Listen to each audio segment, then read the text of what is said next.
Welcome to the City and Guilds Sustainability and Green Environment and Retrofit Qualification Overview webinar. Today, we're going to have a brief welcome and introduction, a market context, a qualification overview, City and Guilds qualification approval process, and further information.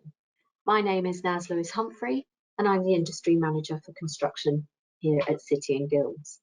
So when we were looking at developing this new suite of green qualifications, we wanted to ensure that we worked and liaised with all the relevant stakeholders within the sector.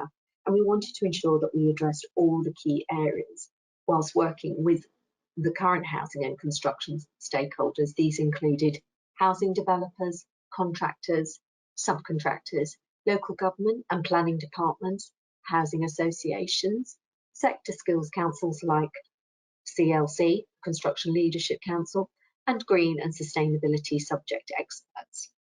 Whilst we know that there is a huge focus within the sector on the shortage of skills within construction, we wanted to ensure that this suite of qualifications supports the UK's target of reaching net zero by 2050. And what do we actually know? We know that construction has a large impact on this. And in fact, 20% of all UK emissions actually come from housing alone. So there is definitely a need to retrofit for better insulation and sustainable heating in the UK housing stock. We also know that the UK has a target to ensure all homes reach the EPC band C by 2030. And at present, only 30% of these of this current housing stock is EPC band C or above. In the government report, Skills for a Green Economy, it was identified that a skilled workforce is necessary if we are to fully realise the opportunities a green economy can offer. A review of all the sectors, including construction, indicated that there is in fact a growing demand for skills, and the green economy requires a workforce with the right skills to ensure these opportunities are realised. The focus for the construction sector is also specifically needing to adopt and adjust to new building standards, for example, BREEAM, the validation and certification systems for a sustainable built environment, and also the impact of the Building Safety Act of 2022, which included recommendations from the Hackett report, a review of Grenfell. We also have the target of over 2 million green jobs predicted by the government, and this workforce will need and require upskilling. As we discussed the EPC band targets, these actually in fact include over 4 million social housing homes. We also wanted to support centres. We know that FE and colleges value sustainable qualifications for their learners to develop. So here is a brief qualification overview of sustainability, the green environment and retrofit. This September, we have launched both the Level 2 Award in Sustainability and the Green Environment and the Level 2 Award in Retrofit. The Certificate in Retrofit Awareness and Certificate in Sustainability are currently in development. So here is a brief overview of the Level 2 Award in Sustainability and the Green Environment. It has a 30 GLH and a 33 TQT with no entry requirements and assessment involving a short answer question paper. In more depth, the Level 2 Sustainability and Green Environment is one unit of 30 GLH, and the actual purpose of this qualification is to introduce learners to the subject of climate change, sustainability and the green environment. It's designed to be actually delivered as a standalone qualification, or it can run alongside other programmes of learning, for example, a study programme, and it's suitable for all sectors. The assessment is a short answer question paper, externally set by ourselves and internally marked by the centre. The learners develop the actual knowledge and understanding of the terms environment, sustainability, climate change and net zero. The certificate will involve 4 units of 120 GLH, and this qualification is for the learner to be able to take a deeper look into the actual subjects of environment, climate change and sustainability and net zero. It's designed again to be delivered as a standalone qualification, or again it can run alongside other programmes of learning, for example a study programme, and also again it's suitable for all sectors.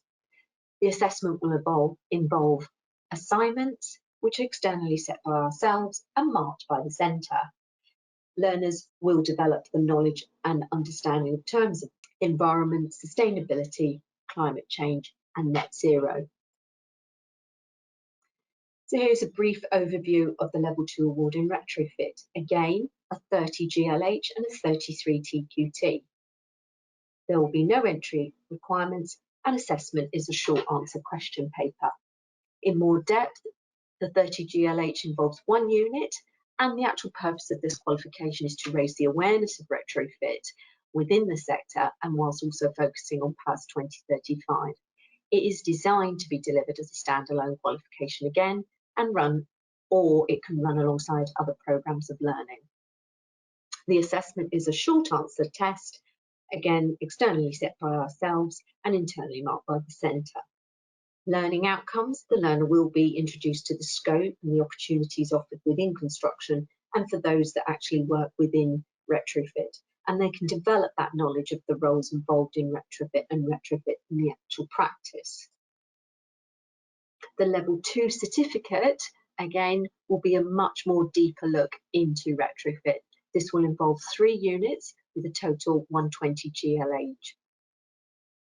Learners will look into the regulation and communication in retrofit, as well as looking at the specific roles like coordinator, assessor and designer, and the responsibilities these roles involve and how retrofit actually works in practice.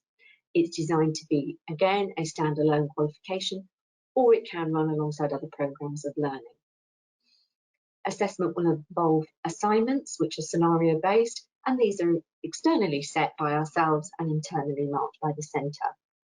Learning outcomes, the learners will be introduced to the scope and depth and opportunities offered within construction and for those working within retrofit. They'll develop that knowledge of the legislation, the regulations, and as I mentioned, the roles and responsibilities that sit within retrofit in practice. So what will be the qualification approval process? For sustainability in the green environment, for all existing customers, it will be fast track, but again, this will be on a case-by-case basis. All new customers will be full approval. Candidates can now be registered on Wall Garden and all qualification handbooks and assessment materials are available on our qualification pages at cityandguilds.com under 7617 or under our construction qualifications. For Level 2 award in retrofit, slightly different. All customers will need full approval. Candidates can be registered on Wall Garden from now, and the qualification handbooks and assessment materials again are available on our qualification pages at cityandguilds.com under 7618 or under our construction qualification pages. Further details for these handbooks and details around the qualifications and assessments can be found in the links with this presentation on our website. Thank you very much, and we look forward to seeing you again soon.